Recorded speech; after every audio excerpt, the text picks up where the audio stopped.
Assalamualaikum warahmatullahi wabarakatuh. Salam guru penggerak. Kali ini dalam aksi nyata program pendidikan guru penggerak modul 3.1 dilema etika mengenai pengambilan keputusan disusun oleh Refda Mulyani, calon guru penggerak angkatan 4 Kota Padang, Provinsi Sumatera Barat. Berikut ini adalah deskripsi aksi nyata yang telah dilakukan oleh calon guru penggerak. Peristiwa atau latar belakang tentang situasi dilema etika yang dihadapi adalah sebagai berikut. Sebelum melaksanakan kegiatan aksi nyata, selanjutnya terlebih dahulu TGP dan guru kelas 3 melakukan konsultasi dengan kepala sekolah terkait latar belakang situasi dilema etika yang dialami oleh guru kelas 3. Hal ini bertujuan untuk melakukan program selanjutnya. Kepala sekolah bisa dijadikan figur ataupun panutan dalam menentukan atau mengambil keputusan secara bijak yang nantinya akan kita laksanakan sebagai bentuk dari proses program yang akan kita laksanakan.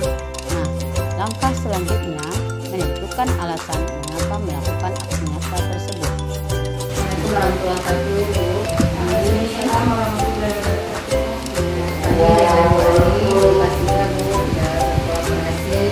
Ini waktu kita nggak lama lagi anak-anak akan naik semester 2 ke kelas 4. Setelah kami dalam waktu 2-3 bulan ini ya Bu Ani melihat prestasi anak kita di kelas 3 dan seperti yang sudah dikeluhkan oleh Bu Ani kepada kami di kelas 4 kita masih ada yang belum lancar membaca ya Bu Ani dan belum lancar kali-kali. Dan alhamdulillah Bu Ani juga sudah menghubungi orang tua bagian anak yang jadi karena anak-anak ini kan korban dari COVID berjalan dari kelas 3 dan kelas 2 juga buat kami ya Bu Ani. Jadi kami sebagai guru minta petunjuk kepada ibu bagaimana solusinya bagi anak yang kelas 3 ini apakah bisa dinaikkan ke kelas 4 atau bagaimana. Orang anak kelas 3 yang kelas 3 tak pakai membaca dan meragukan jadi yang 3 orang ini diragukan dari kelas 4 membaca dan nulis sama berikutnya jadi yang jadi masalahnya apa yang kita ragukan bagaimana dinaikkan ke kelas 4 ya sementara di kelas 4 nanti mereka kan mau bisa pakai anak kita baca sendiri. Jadi selama dari ini mereka ini ada beberapa anak ini yang tidak kurang mengantarkan tugasnya tidak ikut dalam grup WA. Bisa mungkin dia kurang membaca, menulis, mengerjakan tugas pun jarang sekali. Ada setelah tapi tidak kering. Sudah berusaha dihubungi orang tua, sudah tapi setelah dikunjungi berikut belum ada perubahannya. Jadi orang tuanya sudah datang, Bu Ani yang datang ke rumahnya. Yang diundang ke sekolah sudah tidak, tapi tidak datang. Oh, jadi ke sekolah tidak datang. Ya. Tapi Bu Ani tugasnya lagi menghubungi orang tua lagi udah ulang. Oh, yang pengulangannya sudah sekali baru. Oh, sekali baru. Ya. Jadi apa tanggapan orang tua? Orang tua tentu dia berjanji akan mendampingi anaknya belajar di rumah. Tapi belum ada nampak kemajuan dari anak tersebut. Kemajuannya nampak. Orang tuanya bekerja di mana? Ya, bekerjanya bekerja malam Bu. Kerja swasta. Oh, kerja swasta di malam hari. Di malam hari. Pasal kan pagi dia bisa menemani. Kebetulan anak ayahnya kerja malam hari. Siang hari dia menyiapkan apa yang mau dijual orang tua. Oh, jualan. Ya, jadi orang tua juga nggak bisa membimbing. Ya, itu masalahnya kalau ditinggal anak ini umurnya sudah besar. Nanti di kelas 6 kalau sudah besar nggak bisa lagi mendaftar ke SMP. Nah ya itu jadi caranya gini aja ya. Anak itu dinaikkan.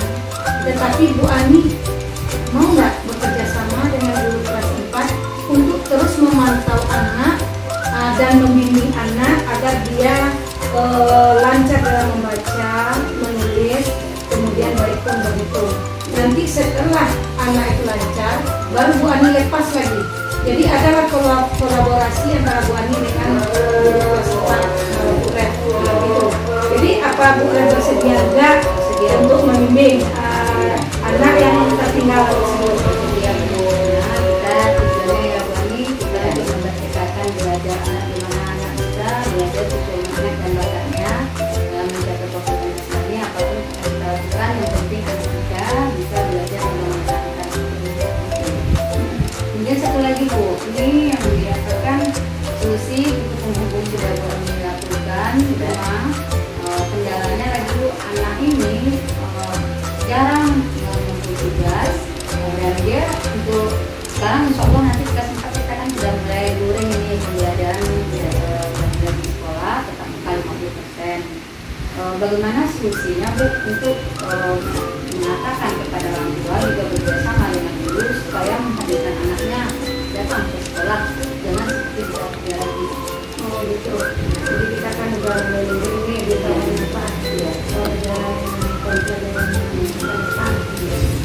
ya, solusinya ini kita di awal tahun pembelajaran menggunakan orang tua, kemudian program-program kita jelaskan atau kita sampaikan kepada orang tua di mana kendala-kendala bagi orang tua, nanti kita sharing apa kendala-kendala bagi orang tua untuk selain memberikan tugas, apa kendalanya. Jadi kendala-kendala tersebutlah Bu Red yang akan membantu.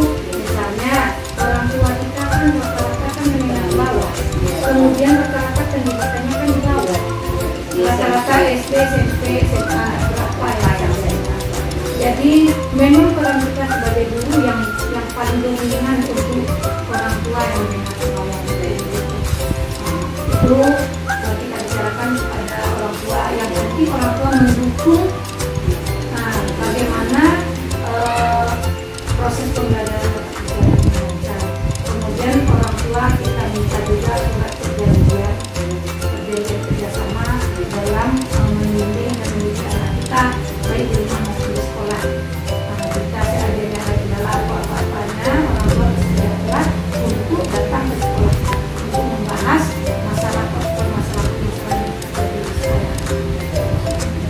Alhamdulillah ya Bu Ani, setelah dengan kita yang kita alami tentang naiknya anak kita ke tempat sudah dapat solusinya kita dengan berdiskusi dengan kepala sekolah, dan insya Allah kita lagi kami berkolaborasi ya, kita bentuk di mana pembelajaran anak tadi yang kurang, apakah dari berhitung dan membacanya akan kita mantapkan sebelum sampai ke semester 2 ini. Insya Allah kita akan kolaborasi.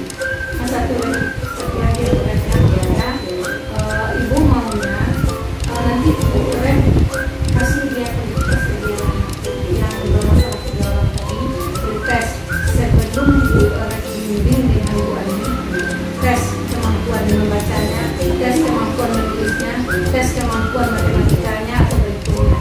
Setelah diberi tes itu kan kita tahu mana kekurangan mana.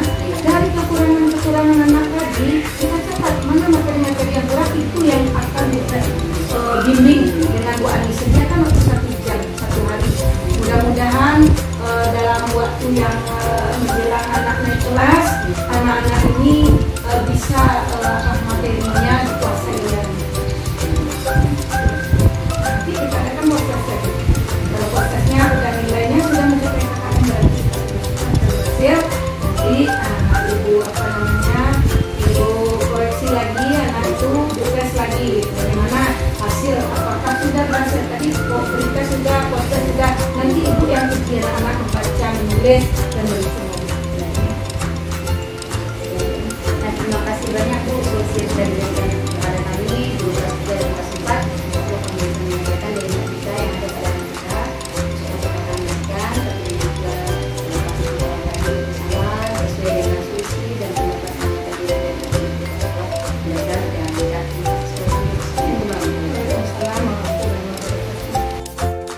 Ilustrasi kasus yang dipilih adalah murid tidak lancar membaca, dikte, dan berhitung serta tidak aktif mengikuti kegiatan pembelajaran. Tujuan dari aksi nyata adalah untuk membantu guru kelas juga mendapatkan keputusan yang tepat sebagai pemimpin pembelajaran yang berpihak pada murid dalam menghadapi murid yang tidak lancar membaca, dikte, dan perkalian, serta tidak aktif dalam mengikuti kegiatan pembelajaran.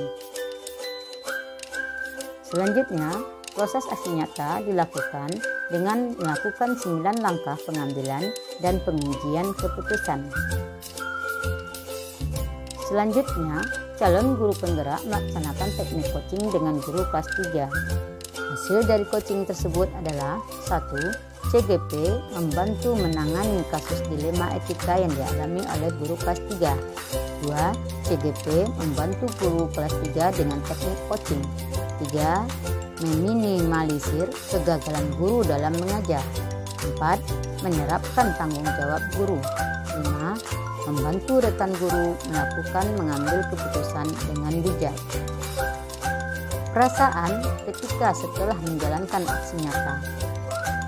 Setelah melakukan aksi nyata, saya merasa lebih lega karena dilema etika yang dihadapi telah mendapatkan solusi, di mana murid tersebut telah sepakat untuk selanjutnya mengikuti pembelajaran dengan secara bertahap dan menyelesaikan tugas-tugas selama 3 bulan yang belum dikerjakannya. Dan murid tersebut akan belajar supaya bisa lebih lancar lagi dalam membaca, dikte, dan berhitung. Harapan saya, murid tersebut benar-benar menjalankan komitmen yang dibuat. Selain itu, perasaan saya juga yaitu peduli terhadap rekan dan siswa.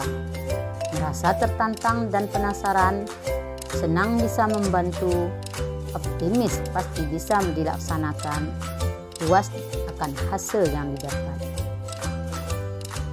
Pembelajaran yang didapat dari pelaksanaan keseluruhan aksi nyata ini adalah pembelajaran yang dapat yaitu dihadapkan pada situasi dilema etika, saya menjadi lebih tenang karena permasalahan dapat diselesaikan dengan mengikuti tahapan yang sudah dipelajari.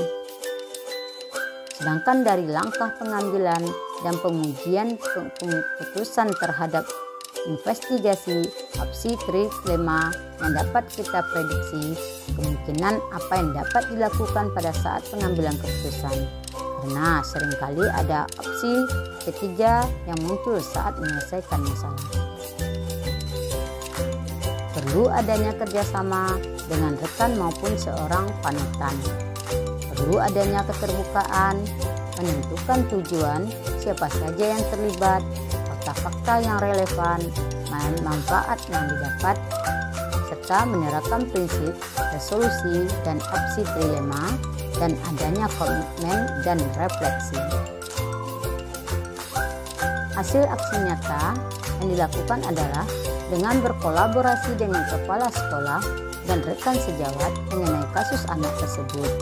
Berhasil bertemu dengan wali murid dan murid tersebut membuat kesepakatan sebagaimana selanjutnya untuk mengikuti kegiatan pembelajaran secara bertahap dalam menyelesaikan tugas yang belum dikerjakannya. Penerapan ke depannya atau rencana perbaikan di masa mendatang. Penerapan ke depannya saat dihadapkan pada situasi dilema etika, saya akan mengambil keputusan sesuai dengan tahapan yang dipelajari pada modul 3.1 ini, yaitu 4 paradigma pengambilan keputusan, 3 prinsip pengambilan keputusan, dan 9 langkah pengambilan dan pengujian keputusan. Besar harapan saya menjadi seorang pemimpin pembelajaran yang bijak dalam pengambilan keputusan yang berpihak pada murid. Kemudian, pertemuan harus secara face to face dengan rekan sejawat sering dilaksanakan. Membuka diri untuk membantu rekan sejawat, melakukan teknik coaching dan sharing, perencanaan terstruktur, serta menyusun jadwal dan menulis pencapaiannya. Kemudian, membuat dokumentasi dari hasil nyata yang sudah kita lakukan di dalam aksi nyata modul 3.1 ini. Sekian, terima kasih. Semoga bermanfaat. Wabillahi taufiq wal hidayah. Assalamualaikum warahmatullahi wabarakatuh.